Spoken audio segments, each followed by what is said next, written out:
Chapter 17. He was an old man.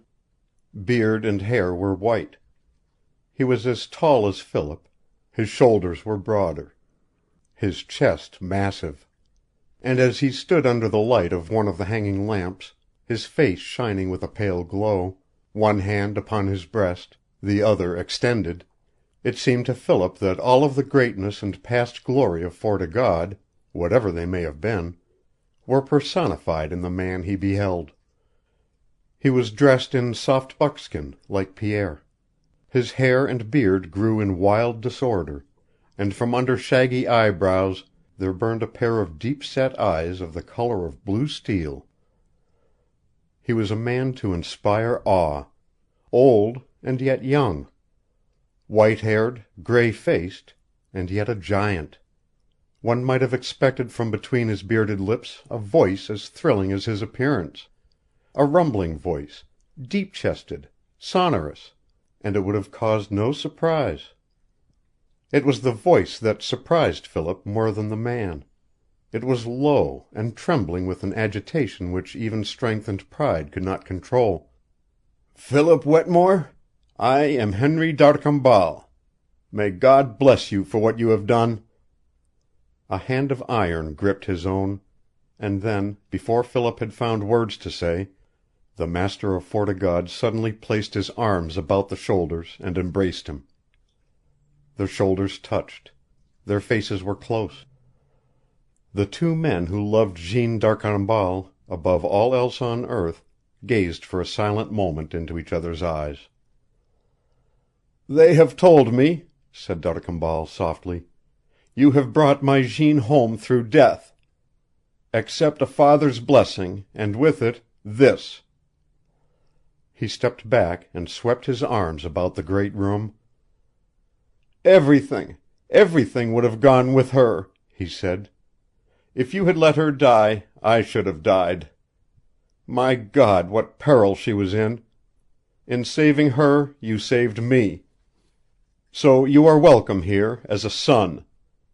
For the first time since my Jeanne was a babe, Fort o' God offers itself to a man who is a stranger, and its hospitality is yours so long as its walls hang together. And as they have done this for upward of 200 years, M'sieur Philip, we may conclude that our friendship is to be without end." He clasped Philip's hands again, and 2 tears coursed down his gray cheeks. It was difficult for Philip to restrain the joy his words produced, which, coming from the lips of Jeanne's father, lifted him suddenly into a paradise of hope. For many reasons he had come to expect a none too warm reception at Fort o' God. He had looked ahead to the place with a grim sort of fear, scarcely definable. And here Jeanne's father was opening his arms to him. Pierre was unapproachable. Jeanne herself was a mystery, filling him alternately with hope and despair. D'Arcambal had accepted him as a son. He could find no words adequate to his emotion, none that could describe his own happiness, unless it was in a bold avowal of his love for the girl he had saved. And this his good sense told him not to make at the present moment. "Any man would have done as much for your daughter," he said at last, "and I am happy that I was the fortunate one to render her assistance." "You are wrong," said D'Arcambal, taking him by the arm. "You are one out of 1,000. It takes a man to go through the big thunder and come out at the other end alive. I know of only one other who has done that in the last 20 years, and that other is Henry d'Arcambal himself. We 3, you, Jeanne, and I, have alone triumphed over those monsters of death. All others have died. It seems like a strange pointing of the hand of God." Philip trembled. "We 3?" he exclaimed. "We 3," said the old man, "and for that reason you are a part of Fort o' God." He led Philip deeper into the great room, and Philip saw that almost all the space along the walls of the huge room was occupied by shelves upon shelves of books, masses of papers, piles of magazines shoulder high, scores of maps and paintings, The massive table was covered with books. There were piles on smaller tables. Chairs and the floor itself, covered with the skins of a score of wild beasts, were littered with them. At the far end of the room he saw deeper and darker shelves, where gleamed faintly in the lamplight row upon row of vials and bottles and strange instruments of steel and glass.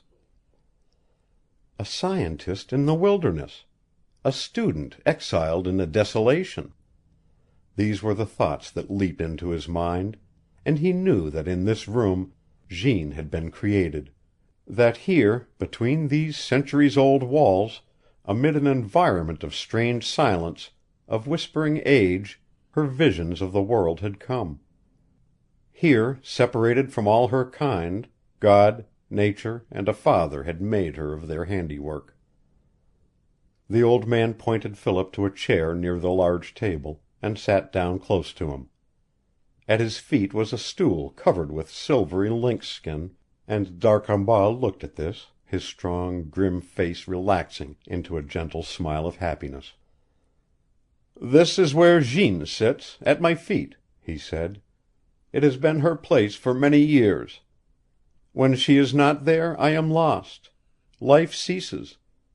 This room has been our world. Tonight you are in Fort o' God. Tomorrow you will see D'Arcambal House. You have heard of that, perhaps, but never of Fort o' God. That belongs to Jeanne and me, to Pierre, and you. Fort o' God is the heart, the soul, the life's blood of D'Arcambal House. It is this room and 2 or 3 others. D'Arcambal House is our barrier. When strangers come, they see D'Arcambal House. Plain rooms of rough wood, quarters such as you have seen at posts and stations, the mask which gives no hint of what is hidden within. It is there that we live to the world. It is here that we live to ourselves. Jeanne has my permission to tell you whatever she wishes, a little later. But I am curious, and being an old man must be humored first. I am still trembling. You must tell me what happened to Jeanne." For an hour they talked, and Philip went over one by one the events as they had occurred since the fight on the cliff, omitting only such things as he thought that Jeanne and Pierre might wish to keep secret to themselves. At the end of that hour he was certain that D'Arcambal was unaware of the dark cloud that had suddenly come into Jeanne's life. The old man's brow was knitted with deep lines, and his powerful jaws were set hard as Philip told of the ambush, of the wounding of Pierre, and the flight of his assailants with his daughter. It was to get money, the old man thought. The half-breed had suggested that, and Jeanne herself had given it as her opinion. Why else should they have been attacked at Churchill? Such things had occurred before, he told Philip. The little daughter of the factor at Nelson House had been stolen and held for ransom. With 100 questions he wrung from Philip every detail of the second fight and of the struggle for life in the rapids. He betrayed no physical excitement even in those moments of Philip's description when Jeanne hung between life and death, but in his eyes there was the glow of red-hot fires. At last there came to interrupt them the low, musical tinkling of a bell under the table. D'Arcambal's face lighted up suddenly. "Ah, I had forgotten!" he exclaimed. "Pardon me, Philip. Dinner has been awaiting us this last half-hour, and besides—" he reached out and touched a tiny button, which Philip had not observed before. "I am selfish." He had hardly ceased speaking when footsteps sounded in the hall, and in spite of every resolution he had made to guard himself against any betrayal of the emotions burning in his breast, Philip sprang to his feet. Jeanne had come in under the glow of the lamps and stood now a dozen feet from him, a vision so exquisitely lovely that he saw nothing of those who entered behind her, nor heard D'Arcambal's low, happy laugh at his side. It seemed to him for a moment as if there had suddenly appeared before him the face of the picture that was turned against the wall, only more beautiful now, radiant with the glow of living flesh and blood. But there was something even more startling than this resemblance. In this moment Jeanne was the fulfillment of his dream. She had come to him from out of another world. She was dressed in an old-fashioned gown of pure white, a fabric so delicate that it seemed to float about her slender form, responsive to every breath she drew. Her white shoulders revealed themselves above masses of filmy lace that fell upon her bosom. Her slender arms, girlish rather than womanly in their beauty, were bare. Her hair was bound up in shining coils about her head, with a single flower nestling amid a little cluster of curls that fell upon her neck. After his first movement, Philip recovered himself by a strong effort. He bowed low to conceal the flush in his face. Jeanne swept him a little curtsy, and then ran past him, with the eagerness of any modern child, into the outstretched arms of her father. Laughter and joy rumbled in the beard of the master of Fort o' God as he looked over Jeanne's head at Philip. "And this is what you have saved for me," he said. Then he looked beyond, and for the first time Philip realized there were others in the room. One was Pierre, the other a pretty, dark-faced girl, with hair that glistened like a raven's wing in the lamp-glow. Jeanne left her father's arms and gave her hand to Philip. "M'sieur Philip, this is my sister, Mademoiselle Couchee," she cried. Pierre's sister gave Philip her hand, and behind them D'Arcambal laughed softly in his beard again, and said, "To-morrow, in D'Arcambal House, you may call her Otille, Philip. But to-night we are in Fort o' God." "Oh, Jeanne, Jeanne, what a witch you are!" "An angel," breathed Philip, but no one heard him. "And this witch," added the old man, "you are to take into supper, M'sieur Philip. To-night I suppose that I must call you Monsieur, but to-morrow, when I have on my leather leggings and my skin cap, I will call you Phil, or Tom, Dick, or Harry, just as I please.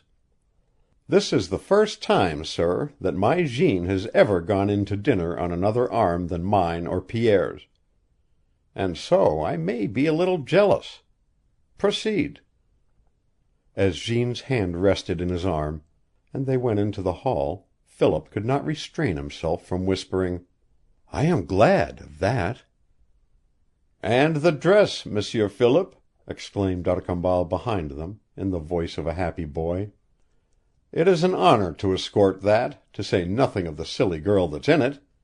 That dress, sir, belonged to a beautiful lady who was called Camille, and who died over a century ago."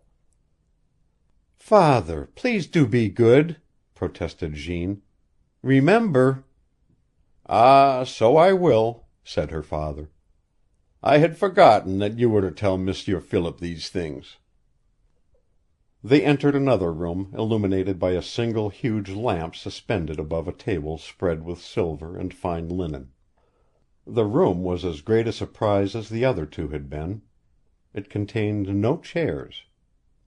What Philip mentally designated as benches, with deep cushioned seats of greenish leather, were arranged about the table. These same curious seats furnished other parts of the room. From the pictures on the walls to the ancient helmet and cuirass that stood up like a legless sentinel in one corner, this room, like the others, breathed of extreme age.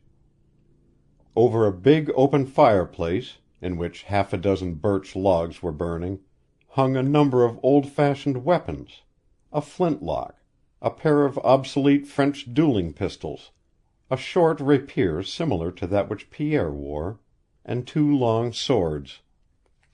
Philip noticed that about each of the dueling pistols was tied a bow of ribbon, dull and faded, as though the passing of generations had robbed them of beauty and color, to be replaced by the somberness of age. During the meal Philip could but observe that Jeanne was laboring under some mysterious strain. Her cheeks were brilliantly flushed, and her eyes were filled with a lustrous brightness that he had never seen in them before. Their beauty was almost feverish. Several times he caught a strange little tremor of her white shoulders, as though a sudden chill had passed through her. He discovered, too, that Pierre was observing these things, and that there was something forced in the half-breed's cheerfulness. But D'Arcambal and Otille seemed completely oblivious of any change. Their happiness overflowed. Philip thought of his last supper at Churchill, with Eileen Brokaw and her father. Miss Brokaw had acted strangely then, and had struggled to hide some secret grief or excitement, as Jeanne was struggling now. He was glad when the meal was finished, and the master of Fort o' God rose from his seat. At D'Arcambal's movement his eyes caught Jeanne's, and then he saw that Pierre was looking sharply at him. "Jeanne owes you an apology, and an explanation, M'sieur Philip," said D'Arcambal, resting a hand upon Jeanne's head. "We are going to retire, and she will initiate you into the fold of Fort o' God." Pierre and Otille followed him from the room. For the first time in an hour Jeanne laughed frankly at Philip. "There isn't much to explain, M'sieur Philip," she said, rising from her seat. "You know pretty nearly all there is to know about Fort o' God now. Only I am sure that I did not appear to value your confidence very much, a little while ago. It must have seemed ungrateful in me, indeed, to have told you so little about myself and my home, after what you did for Pierre and me. But I have Father's permission now. It is the second time that he has ever given it to me." "And I don't want to hear," exclaimed Philip, bluntly. "I have been more or less of a brute, Miss Jeanne. I know enough about Fort o' God. It is a glorious place. You owe me nothing, and for that reason—" "But I insist," interrupted the girl. "Do you mean to say that you do not care to listen, when this is the second time in my life that I have had the opportunity of talking about my home? And the first didn't give me any pleasure. This will." A shadow came into Jeanne's eyes. She motioned him to a seat beside her in front of the fire. Her nearness, the touch of her dress, the sweet perfume of her presence thrilled him. He felt that the moment was near when the whole world as he knew it was to slip away from him, leaving him in a paradise or a chaos of despair. Jeanne looked up at the dueling pistols. The firelight trembled in the soft folds of lace over her bosom. It glistened in her hair, and lighted her face with a gentle glow. "There isn't much to explain," she said again, in a voice so low that it was hardly more than a whisper. "But what little there is I want you to know, so that when you go away you will understand. More than 200 years ago a band of gentlemen adventurers were sent over into this country by Prince Rupert to form the Hudson's Bay Company. That is history, and you know more of it probably than I. One of these men was Le Chevalier Grosellier. One summer he came up the Churchill, and stopped at the great rock on which we saw the sun setting tonight, and which was called the Sun Rock by the Indians.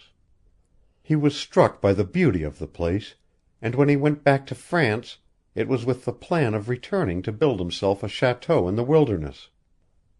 2 or 3 years later he did this, and called the place Fort o' God.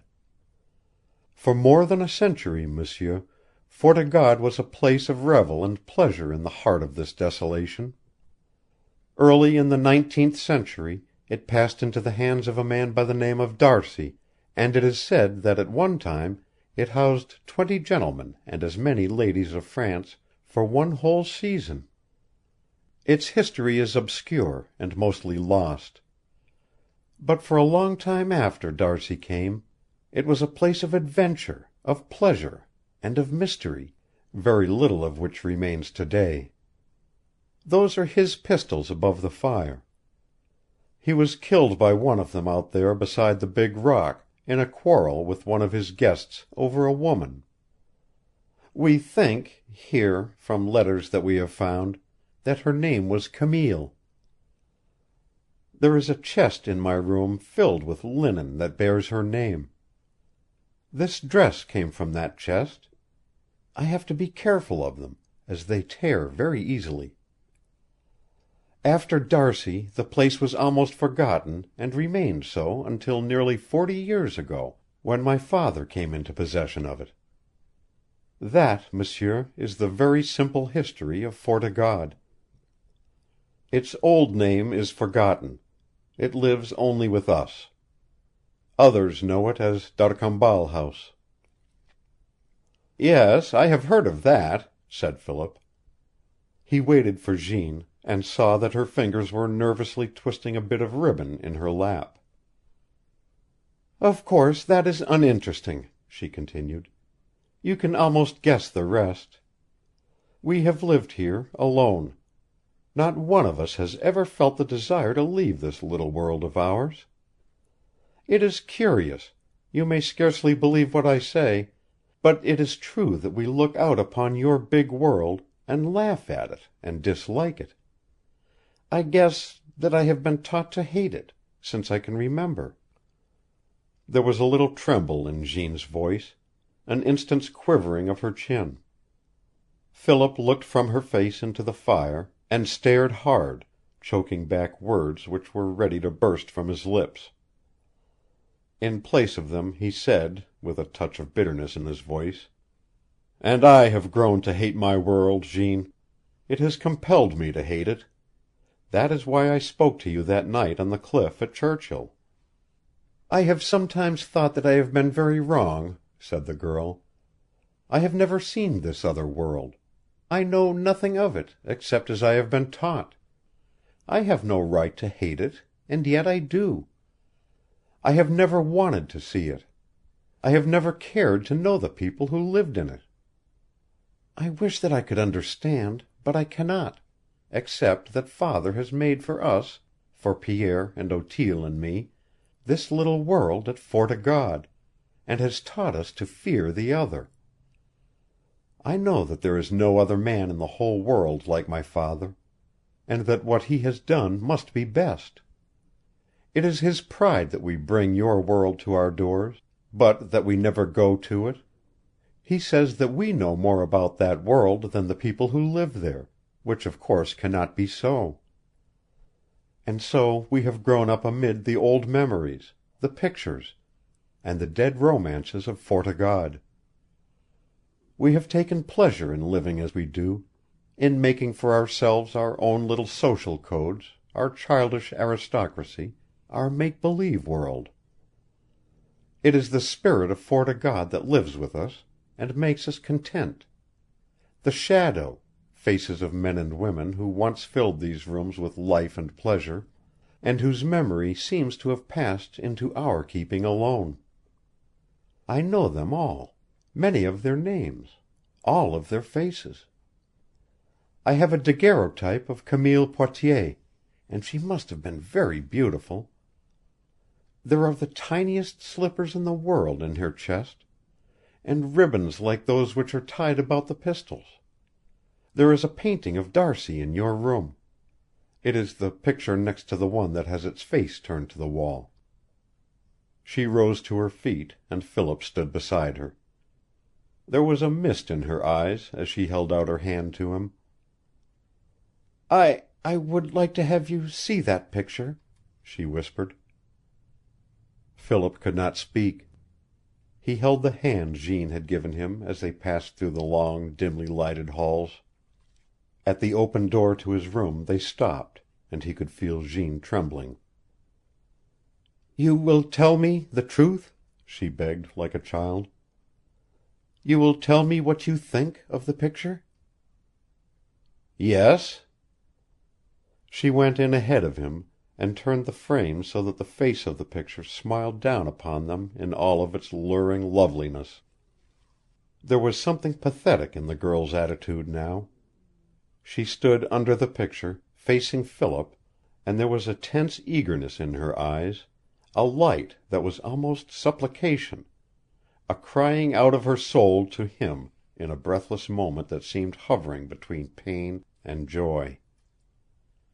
It was Jeanne, an older Jeanne, that looked from out of the picture, smiling, inviting admiration, bewildering in her beauty. It was Jeanne, the child, waiting for him in flesh and blood to speak, her eyes big and dark, her breath coming quickly, her hands buried in the deep lace on her bosom. A low word came to Philip's lips, and then he laughed softly. It was a laugh, almost under his breath, which sweeps up now and then from a soul in a joy, an emotion which is unutterable in words. But to Jeanne it was different. Her dark eyes grew hurt and wounded. Two great tears ran down her paling cheeks, and suddenly she buried her face in her hands and with a sobbing cry turned from him, with her head bowed under the smiling face above. "And you hate it, too," she sobbed. "They all hate it. Pierre, father, all hate it. It must be bad. They hate her, every one, but me. And I love her so." Her slender form shook with sobs. For a moment Philip stood like one struck dumb. Then he sprang to her and caught her close in his arms. "Jeanne, listen," he cried. "To-night I looked at that picture before I went to see your father, and I loved it because it is like you. Jeanne, my darling, I love you. I love you." She was panting against his breast. He covered her face with kisses. Her sweet lips were not turned from him, and there filled her eyes a sudden light that made him almost sob in his happiness. "I love you. I love you," he repeated again and again, and he could find no other words than those. For an instant her arms clung about his shoulders, and then, suddenly, they strained against him, and she tore herself free, and with a cry so pathetic that it seemed as though her heart had broken in that moment, she fled from him and out of the room. Chapter 17